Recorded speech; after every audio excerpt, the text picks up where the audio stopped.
everyone, this is Praveen Kumar. I hope you all guys are doing great. आज के इस video के अंदर हम लोग वॉलमार्ट के इंटरव्यू में एक सीक्वल का क्वेश्चन पूछा गया था, उसको सॉल्व करने वाले हैं.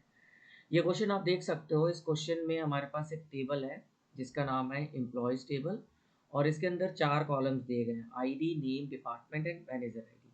बेसिकली आईडी जो है वो एक एम्प्लॉय आईडी है, नेम एम्प्लॉय का नेम है और उनका कौन सा डिपार्टमेंट है वो है, और मैनेजर आईडी मतलब उस पर्टिकुलर एम्प्लॉय का मैनेजर कौन है. अगर कहीं पे नल लिखा हुआ है इसका मतलब वो उसका कोई मैनेजर नहीं है, वो खुद एक मैनेजर हो सकता है. तो नल का वैल्यू कुछ इस तरीके से है. हमसे क्वेश्चन को सॉल्व करना है. क्वेश्चन को सॉल्व करने से पहले यहाँ पे पढ़ लेते हैं. इसमें कह रहा है write a SQL query to find the names of the manager. पहला तो हमें नेम चाहिए आउटपुट के अंदर, जो कि डायरेक्टली मैनेज कर रहा हो 5, कम से कम 5 एम्प्लॉय को, 5 या 5 से ज़्यादा एम्प्लॉय को in the same department. Same department होना चाहिए, एम्प्लॉय एटलीस्ट 5 होने चाहिए. उन मैनेजर का नाम हमें रिटर्न करना है और हमें रिटर्न करना है उनका डिपार्टमेंट कौन सा है, वो पर्टिकुलर मैनेजर किस डिपार्टमेंट के हैं, और total number of direct report मतलब कितने एम्प्लॉयज़ रिपोर्ट करें उनका काउंट भी हमें चाहिए. तो थोड़ा थोड़ा सा आइडिया लग रहा है कि हमें कहीं ना कहीं जॉइन लगाना पड़ेगा. हम जॉइंस यूज़ करेंगे, हमें काउंट एग्रीगेट फंक्शन यूज़ करना होगा, हमें कहीं ना कहीं एटलीस्ट के लिए एक कंपैरिजन भी बनाना पड़ेगा. और लास्ट में नोट में लिखा हुआ था ensure that only employees from departments with more than 10 total employees are considered in this criteria. और हमारा आउटपुट कुछ इस तरीके से दिखना चाहिए: मैनेजर नेम, जैसे जॉन है मैनेजर नेम, डिपार्टमेंट इनका एचआर है और डायरेक्ट रिपोर्ट यानी कि 6 एम्प्लॉय इनको रिपोर्ट करते हैं. तो अगर हम देखें तो ये भी कहीं ना कहीं 5 एम्प्लॉयज से ज़्यादा है और टोटल एम्प्लॉयज़ कहीं ना कहीं एचआर में ही, अगर आप देखो एचआर ही एक ऐसा डिपार्टमेंट है जो कि 10 से ज़्यादा एम्प्लॉय को होल्ड कर रहा है. आप देख सकते हो यहाँ पर 4 यहाँ पर हो गए, 3 यहाँ, 7 और 11, लगभग 11 हो जा रहे हैं. तो एचआर ही आना चाहिए. फिनेंस तो आएगा नहीं क्योंकि इसका डिपार्टमेंट में एम्प्लॉय कम है, तो ये तो पहले ही इस नोट वाले क्राइटेरिया से हट जाता है. मैंने ऑलरेडी यहाँ पर एक डेटाबेस क्रिएट किया हुआ है, क्रिएट डेटाबेस IQ_DB. मैंने इसको ऑलरेडी क्रिएट करके यूज़ कर लिया है, इसलिए ये यहाँ पर हाईलाइटेड है. इसके अंदर मैंने एक टेबल क्रिएट किया है एम्प्लॉय. सो ये ऑलरेडी क्रिएटेड है, आप देख सकते हो. आपको क्या करना है, बस सेलेक्ट करके इसको रन करना है, इस आइकन को क्लिक करना है, एग्जीक्यूट द सेलेक्टेड पर्सन. तो मेरा एम्प्लॉय टेबल ऑलरेडी क्रिएटेड है, उसके अंदर वैल्यूज़ मैंने insert into table name and then columns name and then values. तो ये मैंने कुछ वैल्यूज़ भी इंसर्ट करा लिया है और उसको सेलेक्ट करके अगर मैं आपको शो करूँ सेलेक्ट स्टार फ्रॉम एम्प्लॉयज़, तो मेरा डेटा कुछ इस तरीके से है. तो मेरा डेटा प्रिपेयर्ड हो चुका है. हमारा 3 स्टेप में ये क्वेश्चन सॉल्व होने वाला है.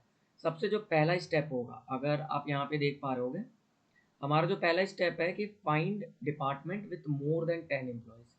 हमें ऐसे डिपार्टमेंट को फाइंड करना है जिसमें 10 एम्प्लॉयज़ से ज़्यादा है. तो हमारा आउटपुट कुछ इस तरीके से आएगा: department name and then total. ये बेसिकली काउंट ऑफ एम्प्लॉयज़ है, काउंट ऑफ एम्प्लॉयज़. तो इसका नेम मैंने रख दिया total underscore ID. Second step में क्या होगा कि हमें मैनेजर्स फाइंड करने हैं वो directly manage employees in the same department and having at least 5 direct report employees. तो वो हमारा कुछ इस तरीके से आउटपुट आएगा: manager name, department and direct report. तो 3 कॉलम्स इसके अंदर आने वाले हैं. तो इसका नाम हमने रखा है मैनेजर डायरेक्ट रिपोर्ट. ये भी मैंने क्रिएट किया है. थर्ड स्टेप सबसे सिंपल स्टेप है. हमें क्या करना है, इस डिपार्टमेंट को, ये जो मेरा मैनेजर डायरेक्ट रिपोर्ट टेबल बना है, इसका डिपार्टमेंट और जो मेरा स्टेप नंबर 1 में जो डिपार्टमेंट बना है, इन दोनों कॉलम को यूज़ करके इनर जॉइन लगा देना. और जैसे मैं इसको इनर जॉइन लगाता हूँ, इनर जॉइन लगाने के बाद मुझे क्या करना है, मैनेजर नेम रिटर्न करना है और डिपार्टमेंट रहना चाहिए और डिपार्टमेंट डायरेक्ट रिपोर्ट रहना चाहिए. तो मेरा ये तीनों कॉलम्स यहाँ पर शो कर देने. तो सिंपल स्टेप है. Third step is very simple. So अभी हम लोग सबसे पहले स्टेप के लिए सीक्वल क्वेरी लिखने वाले हैं. तो हम लोग करेंगे सेलेक्ट एंड देन हमें चाहिए एक department column, department, and then हमें चाहिए count of all the employees. मैं यहाँ पर आईडी भी यूज़ कर सकता हूँ, यहाँ पर जो आईडी है, बट मैं स्टार यूज़ कर रहा हूँ, star as total underscore ID. ये मैंने एक नेम दे दिया. And from table employees. From table employees. तो ये बेसिकली मैंने एक डिपार्टमेंट हमारा कॉलम चूज़ किया और काउंट निकाल दिया कितने काउंट है एम्प्लॉय के। एंड हमें ग्रुप भी करना होगा, ग्रुप बाय, क्योंकि काउंट अगर हम लोग यूज़ कर रहे हैं तो हमें ग्रुपिंग के बेसिस पे करना है, और वो भी किस बेसिस पर, डिपार्टमेंट के बेसिस पर। तो हम डिपार्टमेंट को ग्रुप बाय में रख देते हैं। एंड हमें एक चीज़ और ध्यान देखना है कि हमारा जो काउंट होना चाहिए वो 10 से ज़्यादा होना चाहिए। इसमें बोला था कि एम्प्लॉयज़ हर एक पर्टिकुलर डिपार्टमेंट में 10 से ज़्यादा होने चाहिए। तो ग्रुप में अगर आप कंडीशंस लगाना चाहते हो तो हैविंग्स का यूज़ करते हैं हम लोग, हैविंग एंड देन काउंट। आप चाहो तो काउंट स्टार यूज़ कर सकते हो, या फिर आप सिंपली यहाँ पर टोटल अंडरस्कोर आईडी भी यूज़ कर सकते हो। Total ID is greater than 10। तो ये एक मेरा पहला स्टेप हो गया। अगर मैं केवल इतना ही रन करके आपको दिखाऊँ, सेलेक्ट करके मैंने एग्जीक्यूट किया, ओके, इसमें कह रहा है कि iqdb.employees, ओके, ये स्पेलिंग गलत है, आई थिंक एम्प्लॉय है ये, ओके, एम्प्लॉय है ना। अब रन करते हैं वापस से। तो आप देख सकते हो डिपार्टमेंट और टोटल आईडी यानी कि काउंट ऑफ द एम्प्लॉयज यहाँ पर शो कर रहा है। सेकंड स्टेप है हमारा। सेकंड स्टेप में हम लोग उन सारे मैनेजर्स को फाइंड करेंगे जिनका direct report more than at least 5 होना चाहिए, यानी कि ग्रेटर देन और इक्वल टू 5 होना चाहिए। तो इसके लिए हमें सबसे पहले सेलेक्ट करना होगा, सेलेक्ट ए डॉट नेम, मतलब जो भी हमारा एम्प्लॉय का नेम है वो हम लोग रिटर्न करेंगे, और इसका नाम रख देते हैं मैनेजर नेम। ये हमारा पहला कॉलम हो गया। सेकंड कॉलम जो होगा वो हम लोग रिटर्न करेंगे ई डॉट डिपार्टमेंट। हमें डिपार्टमेंट नेम भी चाहिए, इसका नाम मैं रख देता हूँ बेसिकली डिपार्टमेंट, डिपार्टमेंट।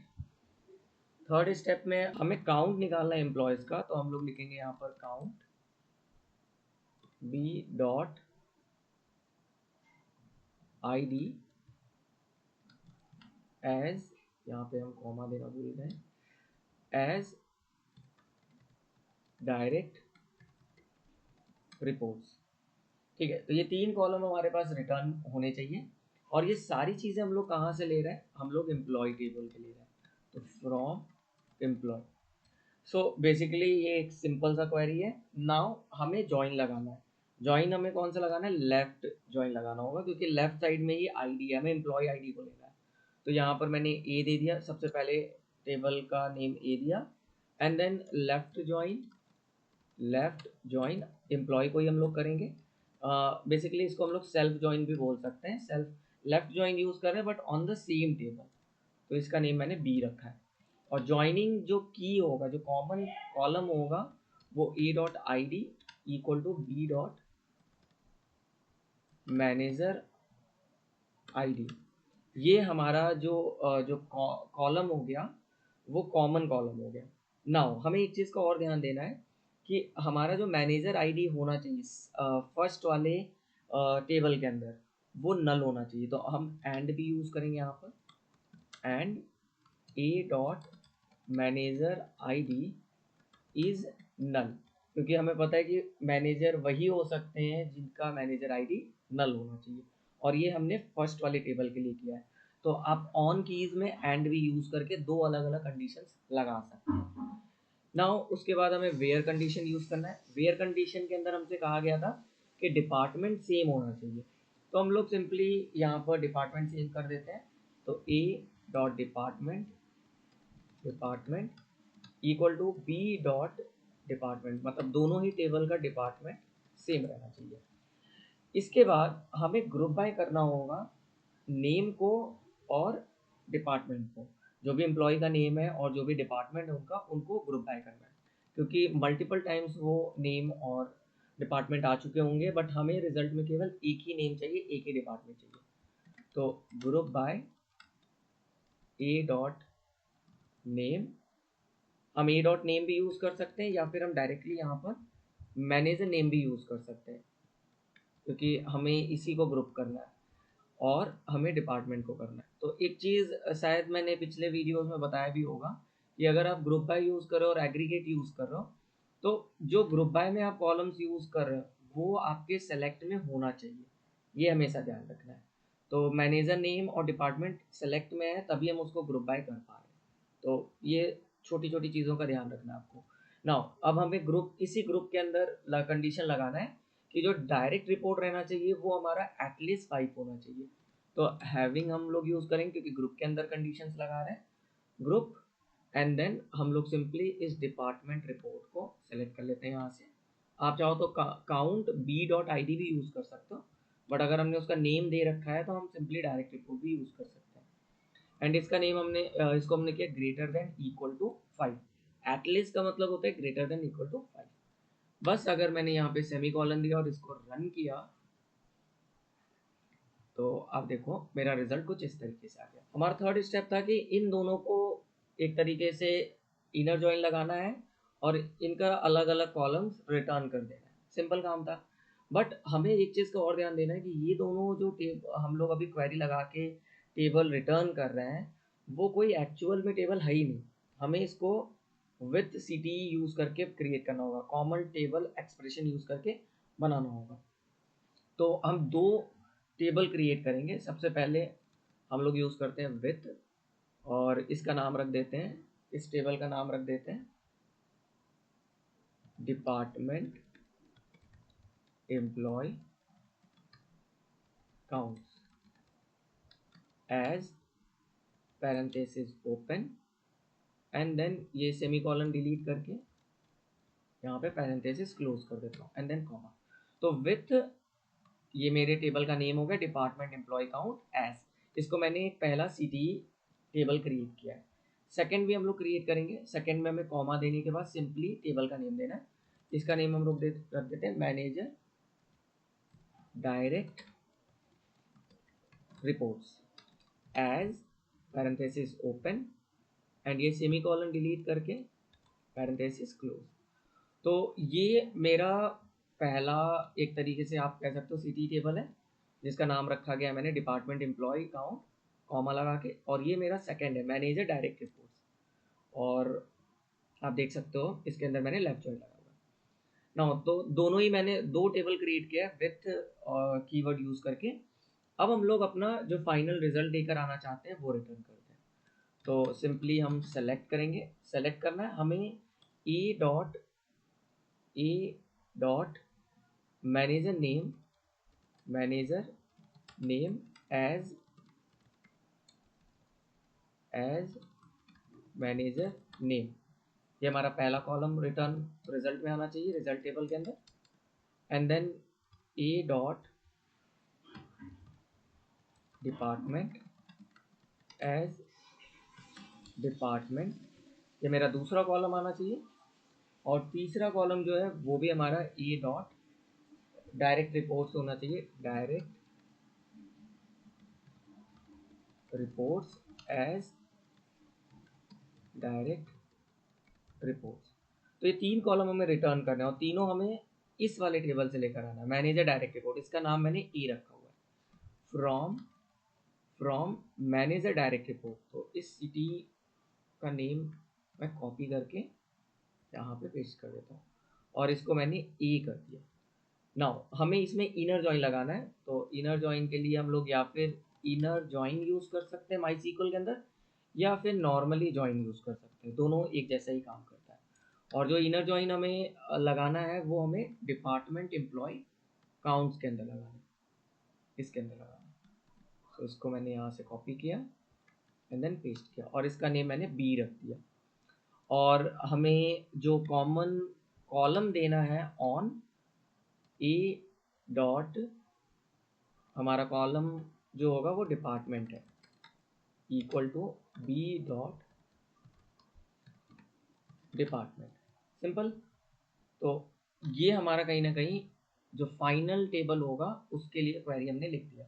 और हमने इन्हीं दोनों टेबल को डिपार्टमेंट एम्प्लॉय काउंट और मैनेजर डायरेक्ट रिपोर्ट इन्हीं में मैंने इनर जॉइन लगाया हुआ है। अगर मैं इतना ये पूरा सेलेक्ट कर लेता हूँ, ये पूरा सेलेक्ट करके अगर मैंने इसको रन किया तो आप देख सकते हो हमारा जो रिजल्ट है वो इस तरीके से आ गया। Manager name John, department HR और डायरेक्ट रिपोर्ट 6। तो ये हमारा कहीं ना कहीं आउटपुट आ गया। सो इस क्वेश्चन के अंदर हमने सीखा कि किस तरीके से सीटी टेबल बनाते हैं, मल्टीपल सीटी टेबल्स कैसे क्रिएट करते हैं, लेफ्ट जॉइन क्या होता है, हैविंग क्या होते हैं, ग्रुप बाय क्या होते हैं, एंड देन मैंने आपको इनर जॉइन बताया। सो आई होप आपको चीज़ें समझ में आई होंगी। मिलते हैं अगले वीडियो में किसी नए टॉपिक पर। Thank you all of you.